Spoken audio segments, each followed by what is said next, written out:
Still waiting for Yuri's poem, says Maruki. Alright, let's get into it. Yuri says nothing. Wow, she's really silent. Yuri stares at the poem.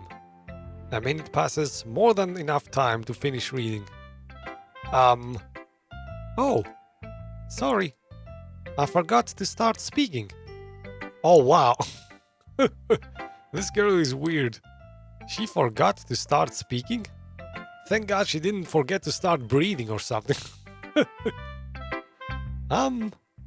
It's fine. Don't force yourself. I'm not. I just need to put my thoughts into words. Hold on. Okay. This is your first time writing a poem, right? Yeah. Why do you ask? I'm just making sure. I guess that it might be after reading through it. So it is that bad, right? Okay, we're about to get, I don't know, obliterated by Yuri, I guess. She doesn't have a high opinion of my poem. No. Did I just raise my voice? I'm so sorry.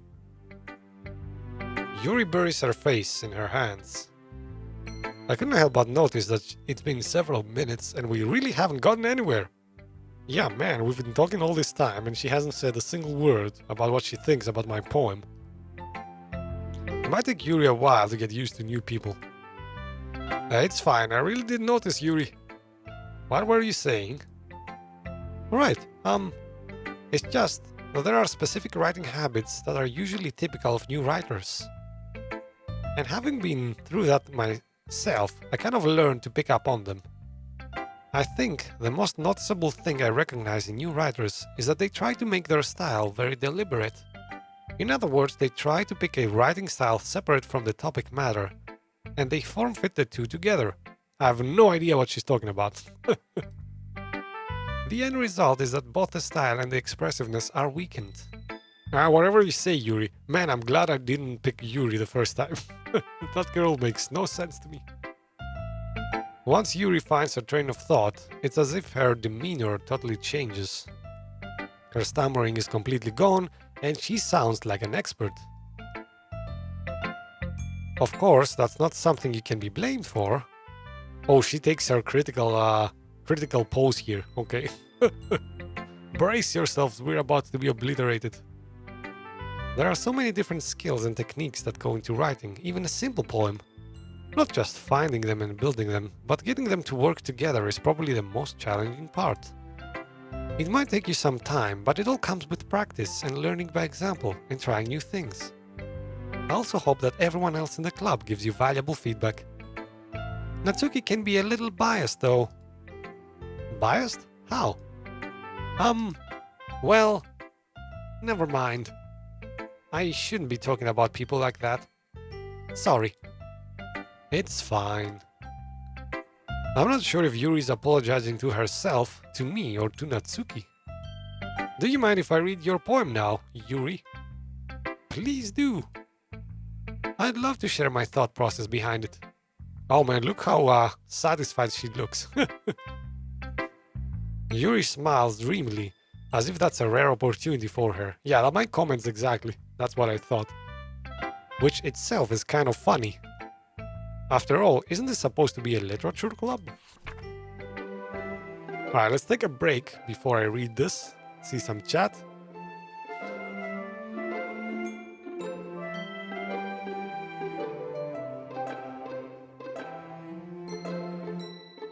Something says I don't know if I should play this game in the future.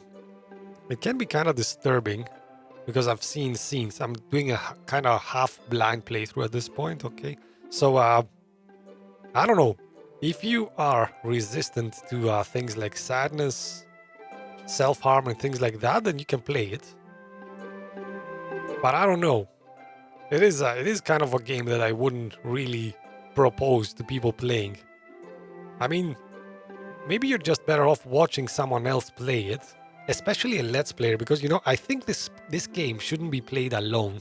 That would be kind of like my final conclusion. You shouldn't play this game alone, definitely, because you'd better have somebody to talk about it when shit hits the fan. To be honest. Because I've seen some scenes of this game that come later on, and oh man, you better have somebody to at least, I don't know, take the pressure off, I guess, of playing this game. Any case, let's do some more chat.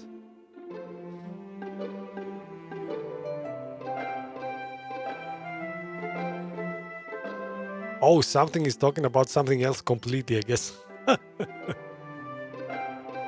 Well, you're gonna see what I mean, I guess, later on. Fun fact says Sunny, Yuri's an introvert, that's it. Well, yeah, she definitely is. Like 100% introvert. Kind of freaky as well, I don't know, up to now. Let's get into the poem, I guess. Alright, Yuri's poem, here we go. Ghost under the light. The tendrils of my hair illuminate between the amber glow, bathing. It must be this one. The last remaining streetlight to have withstood the test of time. The last yet to be replaced by the sickening blue-green hue of the future. I bathe, calm, breathing air of the present, but living in the past. The light flickers, I flicker back. So I'm guessing Yuri kinda compares herself to a ghost here. And interestingly enough, she doesn't want to look towards the future. She wants to keep living in the past. I don't know what any of that means, but we'll see. I'm sorry I have such terrible handwriting. What? I wasn't thinking that at all. But it took you a long time to read. Well, I just don't read script very often. I actually think your handwriting is pretty. Hey? That's a relief. Also, I liked the poem. Did I? Okay, I guess Shakm liked the poem. I didn't really, but okay. Even though it's short, it's really descriptive. It wasn't too short. I usually write longer poems. Not at all. I'm really glad you like it. I'll be honest. Since it's your first time sharing, I wanted to write something a little more mild. Something easy to digest, I suppose. Are you into ghosts, Yuri? Ooh, actually the story isn't about a ghost at all, Shakm. Oh man, Shakm is an idiot. I already said the poem is about Yuri. I mean, Yuri is the ghost. That's the only thing I could deduce really about this poem. Shakm being the idiot that he is though, doesn't even get that. Come on, Shakm, smarten up. Really? I must have totally missed the point. Yeah, you dummy. Well, I suppose you did only glance over it after all. But remember that poets often express their own thoughts, feelings and experiences in their work. Yeah, Shakm, come on, man. Alright, so this kind of confirms she's talking about herself in the poem, I guess. They usually do more than tell a simple story or paint a picture. In this case, perhaps the subject of the poem is only being symbolically compared to a ghost, lingering in her last remaining place of comfort, unable to go of the past, and soon to be left with nothing. Oh Jesus, that kind of sounds ominous. Soon to be left with nothing? Like I can kind of see the horror sipping in a little bit here. That's a lot more solemn putting it that way. Yeah, I would say creepy rather than solemn, but okay. I haven't even thought of that. That is impressive. It's nothing really. Well, it makes me happy that you think that. Just remember that it won't be long before you pick up on these things too. Yeah, maybe you're right. I guess I'll have to keep trying. I'm counting on you. Oh wow, okay, cool. So we only have Monica. So I'm thinking we'll do Monica and then I'll take a like a serious break, like 15 minutes or so, just to rest my voice a bit. Let's look at some chat before reading Monica's poem. Add one to the sip counter as well, guys.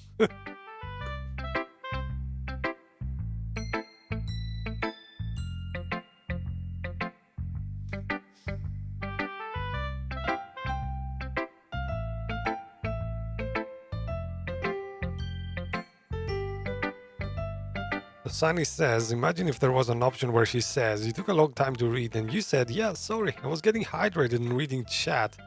Yeah, that would freak me out. Although, you know, Sunny, I kinda know that the game, how should I put it without spoiling anything? The game knows more about the player than the player thinks the game knows, which kind of creeped me out at one thing that I saw, but this is gonna be in a future live stream, I guess. Brace for that moment. Alright, Monica, let's go. Hi, Shakm Monster. Having a good time so far? Yeah. Good, glad to hear it. By the way, since you're new and everything, if you ever have any suggestions for the club, like new activities or things we could do better, I'm always listening. Don't be afraid to bring things up, okay? Alright, keep that in mind. Of course, I'll be afraid to bring anything up. Much better just going with the flow until I'm more settled in. Anyway, want to share your poem with me? It's kind of embarrassing, but I guess I have to. Hee hee. Don't worry, Shakm Monster. We're all a little embarrassed today, you know? But it's that sort of barrier that we'll all learn to get past soon. Yeah, that's true. I hand Monica my poem. I like this one. It makes me think of something Sayori would like. Oh, okay, so Monica kinda knows I wrote it for Sayori. Interesting. Well, she is kind of the president of the club, I guess, so she could, she does know her members, I guess, a bit more, a bit better than everybody else. Nothing suspicious about that, right, guys? Is that so? You and Sayori... Wrong voice. You and Sayori are really good friends, right? I wouldn't be surprised if you had those sorts of things in common. Well... We may be good friends, but Sayori and I are actually really different. Well, that might be the case. But maybe there are also some similarities that you wouldn't expect. The way she talks about you. It sounds like the two of you really care about each other's well-being. Even if you show it in different ways, it ends up being more similar than you'd think. So I think that's the kind of vibe I get when reading your poem. Are you sure you're not reading into it too much, Monica? I could be. Oh gosh, I sound like Yuri. But in any case, Sayori's writing has the kind of gentle feel to it. I can tell that she likes exploring with emotions like happiness and sadness. Who knew that someone so happy would enjoy sad things too? Oh wow, the game is Well, I'm sure Kenzie knows what the game is doing right now. It's kinda hinting at things to come. I guess who knew that someone so happy would enjoy sad things? Well, I guess we'll kinda have to wait and see what those sad things are. Yeah, totally unexpected. Well, to each their own. And you shouldn't be afraid to experiment a little bit either. I'm sure I'll end up trying different things a lot. It could take a while before I feel comfortable doing this. That's okay. I'd love to see you try new things. That's the best way to find the kind of style that suits you. Everyone else might be a little bit biased towards their own kinds of styles, but I'll always help you find what suits you the most. Oh man, okay, paging Kenzie. This is like the creepiest thing that I've read up to now. I'll always help you find what suits you the most. Oh man, this is gonna be... Once we're done with this game, you're gonna know what I meant. Jeez, there's a lot of hints in this game. Like, this is... I think, guys, you know what? This is a game that it's kind of worth playing 2 times through, I think. Because having read some things already, I don't know, I kind of can... I can kind of read between the lines now, and it's kind of fun doing it this way.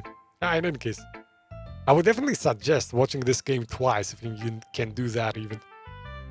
Let's do some chat maybe.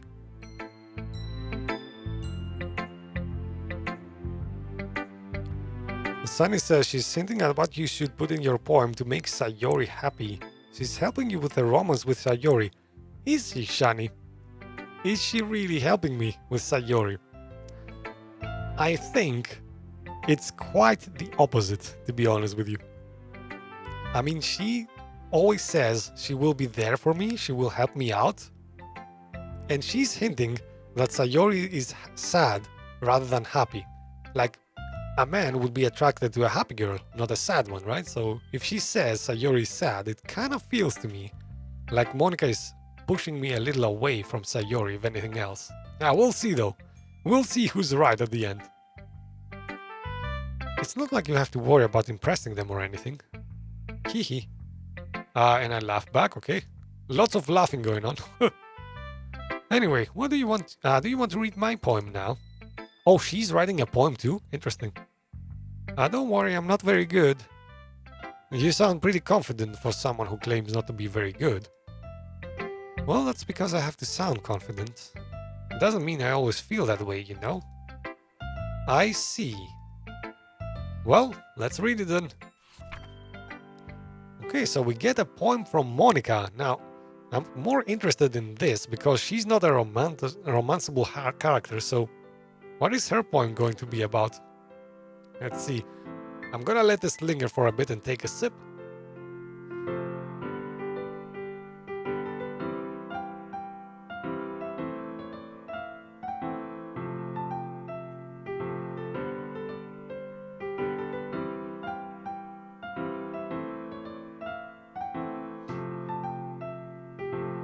Hey, welcome back, Kens. I'm back. How many sips did I miss? Oh, what are we now? We're probably at sip number 10 or something. I don't know. Things are getting really creepy, says Maruki. And I agree, but not really creepy yet. Just sneaky creepy, I would say. Like, I think the creepy factor is sipping in very slowly in this game, but having kind of seen what comes next at a few points, I can definitely recognize the horror in some words and lines. Alright, let's go through through Monica's poem then. Hole in the wall. Okay, girl's voice. It couldn't have been me. See the direction the sparkle protrudes. A noisy neighbor? An angry boyfriend? I'll never know. I wasn't home. I peer inside for a clue. No, I can't see. I reel blind like the film left out in the sun. But it's too late. My retinas already scorched with a permanent copy of the meaningless image. It's just a little hole. It wasn't too bright. It was too deep. Stretching forever into everything. A hole of infinite choices. I realize now that I wasn't looking in. I was looking out. And he on the other side was looking in. Ooh, okay, you know what? Right up until the end, I thought this was kind of a meaningless poem. The last few words, though, I don't know. I realized now that I wasn't looking in, I was looking out. It seems like she's peering outside of her own world, maybe, or something, because looking out or something means that you're trapped, right? Like otherwise you're looking into something that is trapped. If you're looking out, it means that you are actually trapped yourself or something. And he on the other side was looking in. Interesting. Who is that he character, I wonder? It could be us, probably. I mean, that's the most obvious choice. We could be the one on the other side. Or he could be, I don't know, family member? Maybe a boyfriend? I don't know. I would bet it is us, though. I mean, this is a game focused on us, right? So it could be us on the other side looking in. Interesting. And Kenzie says, the fourth wall break. Kenzie with dropping the hints there. So what do you think? It's a very free form, if that's what you call it. Sorry, I'm not really the right person to ask for feedback. That's okay. Yeah, that kind of style has gotten pretty popular nowadays. That is, a lot of poems have been putting emphasis on the timing between words and lines. When performed out loud, it can be really powerful. What was the inspiration behind this one? Well, I'm not sure how to put it. You're not sure how to put it, Monica? What are you hiding? What is Monica hiding, Kenzie? I guess you could say that I had some kind of epiphany recently. It's been influencing my poems a bit. An epiphany, you say, Monica? Yeah, something like that. I'm kind of nervous to talk about deep stuff like that because it's kind of coming on strongly. Maybe after everyone is better friends with each other. Anyway, Here's Monica's writing tip of the day. Sometimes when you're writing a poem or a story, your brain gets too fixated on a specific point. If you try too hard to make it perfect, then you'll never make any progress. Just force yourself to get something down on the paper and tidy it up later.